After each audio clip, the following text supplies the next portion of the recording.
Bismillah. Assalamualaikum warahmatullahi wabarakatuh, teman-teman. Kami mewakili netizen Muslim. Kebetulan kami berada di Balikpapan dan lagi bersama Ustadz Mufli. Ingin bertabayun langsung kepada beliau.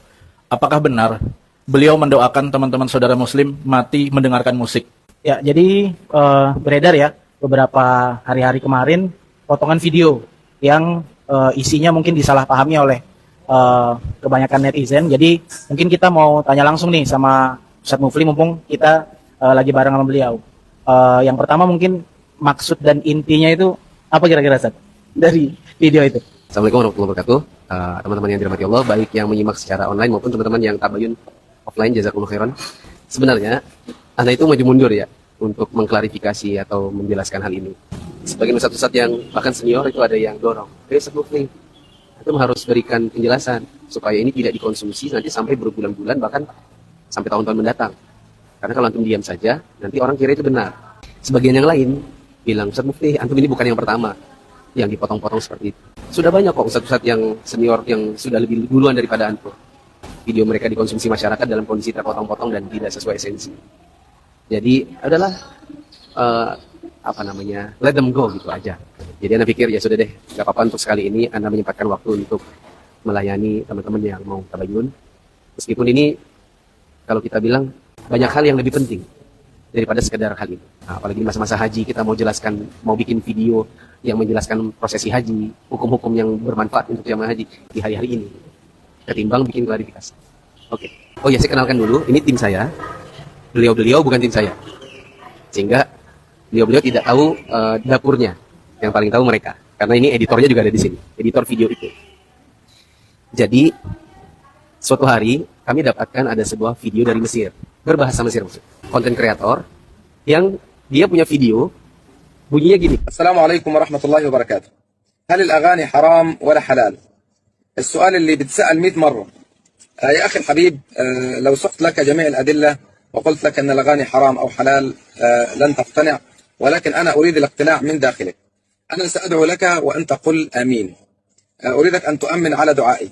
أسأل الله العظيم أن يجعل آخر كلامك من الدنيا لا إله إلا الله. قل آمين. آمين. أسأل الله العظيم أن يجعل آخر كلامك من الدنيا الأغاني. قل آمين.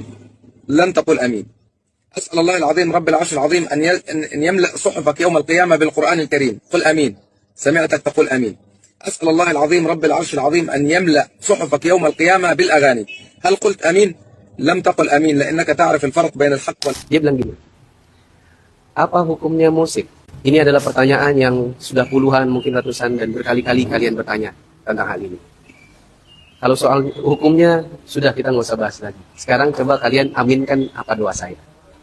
Tentu, ikhwah Mesir ini bukan bermaksud mendoakan teman-temannya. Bukan bermaksud mendoakan orang yang menyimak videonya. Tapi dia sedang mengajak orang merenung.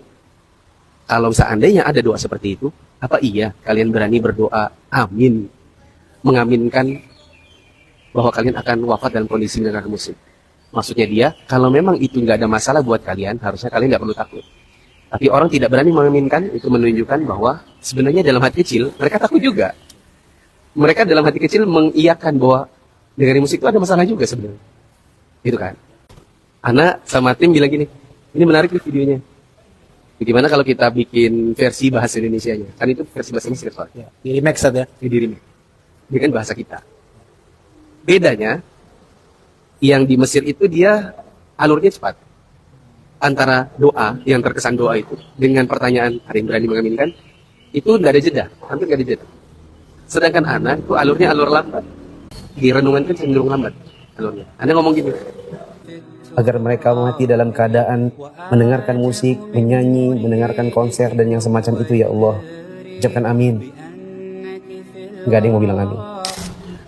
Ya Allah, matikanlah teman-temanku ini yang suka mendengar musik, wafatkan dan pada mendengarkan konser. Ucapkan amin. Ada 2 detik nih. Baru Anda ngomong, ada yang berani? Nah, tapi mungkin karena alurnya alur lambat, ada 2 detik, orang yang mungkin tidak sabar, potong di situ. Sebelum kata-kata, ada yang berani. Lalu itu saja yang di-share. Itu saja yang kemudian dipotong dan dikasih caption. Orang ini saking nggak terimanya perbedaan pendapat, sampai-sampai mendoakan keburukan. Padahal bukan lagi mendoakan keburukan. Itu konten yang sama dengan yang Mesir itu adalah bentuknya renungan. Seandainya teman-teman tidak bermasalah sama sekali soal mendengarkan musik, kenapa harus takut untuk wafat dan kondisi ini? Orang itu sebenarnya di hati kecil mungkin ada rasa ngeri juga. Jadi Ustaz, videonya itu sendiri sebenarnya kapan rilisnya Ustaz? Karena di video TikTok yang beredar itu, di TikTok Mufli Safitra 1 jam yang lalu Ustaz. Iya, iya. Iya, Anda juga dapat ini, orang kayak detektif gitu ya. Dia meneliti sampai itu. Mufli ini berdusta. Dia bilang ini sudah 2023, padahal 1 jam yang lalu. Jadi gini teman-teman, video itu kita produksi tahun 2023 ya. 9 bulan yang lalu. Itu masih kelihatan kok kalau di YouTube aslinya, yang kita privat. Kita privatisasi biar nggak digoreng. Adapun di TikTok, ini pengamatan Anda ya. Setelah Anda lihat profile picture yang TikTok yang diolahin, yang dipotong dan diolahin, itu pakai logo Anda pakai baju merah. Yang itu sudah di-ban 9 bulan yang lalu. TikTok itu sudah tidak ada. TikTok Anda sekarang logonya warna biru. Itu sudah pakai baju hitam dengan background biru waktu Anda di Luxor Mesir. Sedangkan yang pakai baju merah, yang logo yang sama persis dengan Facebook Anda, dengan YouTube Anda, itu 9 bulan lalu di-ban oleh TikTok. Sepertinya kalau Anda tadi diskusi sama tim ini, kayaknya kita itu punya settingan privasi TikTok kita itu video bisa di-download. Kan ada settingannya ya, video downloaded, terus centang apa enggak. Kalau dicentang itu kan bisa di-download kan. Mungkin, ini feeling Anda, yang mengolah ini dia memang sudah sedari awal ngambil 9 bulan yang lalu, di-save.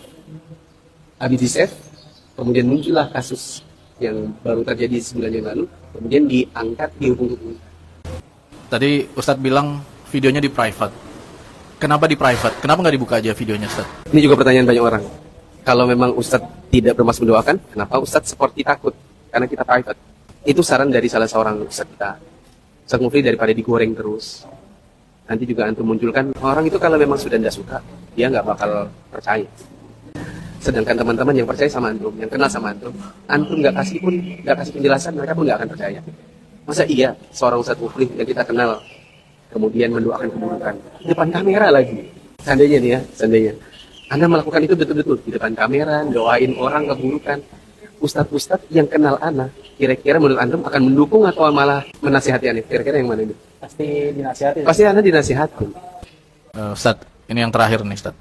Mungkin Ustadz bisa kasih closing statement, Ustadz. Jazakumullah khairan. Satu, Anda tidak pernah mendoakan orang yang gara-gara beda pendapat didoakan keburukan. Apalagi yang sifatnya masalah fikih.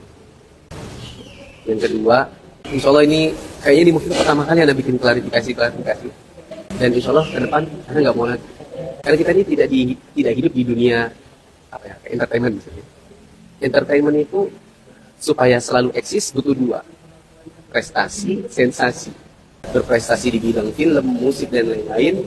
Atau kalau kamu nggak punya prestasi, nggak punya karya, kamu bikin sensasi. Karena kita bukan hidup dari itu. Kita ini dakwah cari pahala. Maka selanjutnya kalau nanti ada orang potong-potong, kita tawakal saja kepada Allah, berusaha untuk memperbaiki diri, mengevaluasi mungkin kalau ada yang salah ke depan. Nah, ya sudah. Yang ketiga, kita pengen dakwah tersebar supaya pahala kita juga tambah banyak. Tapi itu sebuah konsekuensi juga kalau nanti ada orang yang bikin konten dengan cara motong-motong dari keluar dari set seperti tadi. Itu renungan kok jadi kayak doain. Itu 2 hal yang berbeda kan. Seandainya pun itu terjadi pada kita, sudahlah kita lapang dada saja. Karena kita memang hidup di zaman tersebarnya video. Ada yang ngasih saran.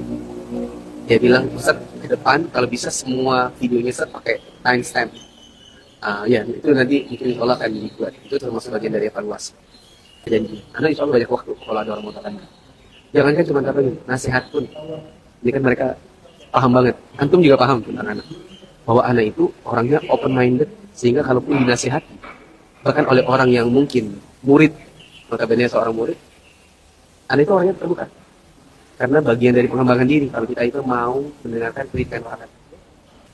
Ya, demikian ya teman-teman, pembahasan atau tabayun kami mengenai pertanyaan-pertanyaan yang beredar, dan mungkin selama ini jadi pertanyaan bagi teman-teman juga. Semoga apa yang disampaikan beliau juga bisa mencerahkan dan tidak lagi disalahpahami oleh sekian banyaknya netizen.